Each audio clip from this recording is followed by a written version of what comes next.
दोस्तों सलाम नमस्कार। मेरा नाम अहमद अली है और मैं चांदपुरा गांव का रहने वाला हूं। मैं वही लड़का हूं जिसके बारे में आप सुन रहे हैं कि एक कोरोना पेशेंट मिला है सारण ज़िला में।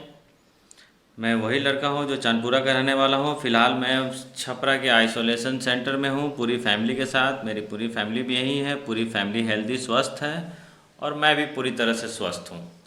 आज 5 अप्रैल है और मैं कल की बात करूं 4 अप्रैल की, तो 4 अप्रैल में कुछ न्यूज़पेपर और कुछ लोकल टीवी चैनल पे आ रहा था कि मैं घर से बाहर निकल रहा था, बाहर घूम रहा था, अपने ससुराल गया था, मेरे 4-5 रिश्तेदार भाग गए हैं, मैं एक शादी समारोह में गया था। बहुत सारी बातें जो लिखी हुई हैं और बहुत सारी अफवाहें जो फैली हुई हैं, ये टोटल गलत है, बहुत ही गलत है। मुझे सुन के बहुत दुख होता है, जबकि मैं एक ऐसा लड़का हूँ कि मैं जब इंग्लैंड से मुंबई आया था, तो जब मुंबई आया था तो मेरा एयरपोर्ट पे थर्मल स्क्रीनिंग हुआ और एयरपोर्ट वाले ने मुझे छोड़ दिया कि आप अपने घर जाइए। फिर भी मैंने एयरपोर्ट पे डॉक्टर से पूछा तो बोले कि नहीं, आप बिल्कुल ठीक है, आप घर जाइए, घर पे ही सेल्फ क्वारंटाइन हो जाइए। फिर भी मैं घर नहीं आया। चाहता तो मैं पटना से मुंबई से छपरा आ सकता था, लेकिन मैं मुंबई से पटना आया। पटना एक होटल में रुका और सीधा वहाँ से पीएमसीएच गया। पीएमसीएच में जाके डॉक्टर को दिखाया और उन्होंने बोला कि आप यूके से आए हैं तो आपको सेल्फ क्वारंटाइन होना पड़ेगा 14 डेज़ के लिए। तो मैंने बोला ठीक है मैडम, मैं सेल्फ क्वारंटाइन हो जाता हूँ, मैं आप बोलिएगा तो मैं यहीं हो जाता हूँ, मतलब मेरे घर जाने की ज़रूरत नहीं है। तो बोले कि ठीक है, आप IGIMS या रिम्स चले जाइए, वहाँ पे अपना सैंपल दे दीजिए। और मैं वहाँ से सीधा IGIMS गया। तो IGIMS जाने के बाद उन्होंने बोला कि सैंपल यहाँ पे कलेक्शन नहीं होता, आप रिम्स चले जाइए। रिम्स में गया तो रिम्स में भी उन्होंने एक डॉक्टर से मिला, तो डॉक्टर बोले कि देखिए आप तो ठीक लग रहे हैं, फिर भी एक और डॉक्टर से मिल लीजिए जो रिम्स के बगल में है, वो बताएंगे। अगर आप ठीक ठाक हैं तो आपका सैंपल लिया जाएगा, नहीं तो आप अपने घर चले जाइए।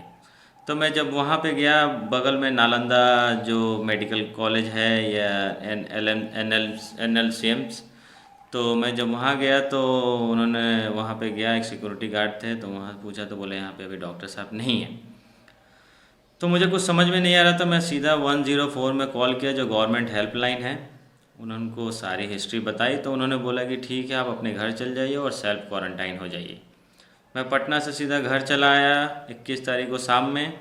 और शाम से 21 तारीख के शाम के बाद से मैं अपने रूम से नहीं निकला हूँ। मैं अपने फर्स्ट फ्लोर वाले रूम पे ऊपर रहता था और मेरी सारी फैमिली नीचे रहती थी। जिस किसी से भी बात करना होता था 2 से 3 मीटर की दूरी बना के ही मैंने बात की है।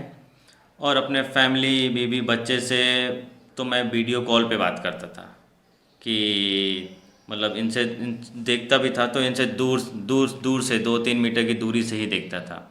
उसके बाद भी जब ऐसी खबर आती है टीवी में, न्यूज़ में कि भाई ये ऐसा घूम रहा था, शादी समारोह में शामिल था, क्रिकेट खेल रहा था, उनके 4-5 रिश्तेदार भाग गए, तो बड़ी दुख होता है कि ये सब लिखवा के या आपको ये सब लिखने में क्या कितना मज़ा आता है, जबकि ये आदमी इतना परेशान है पहले ही से ही।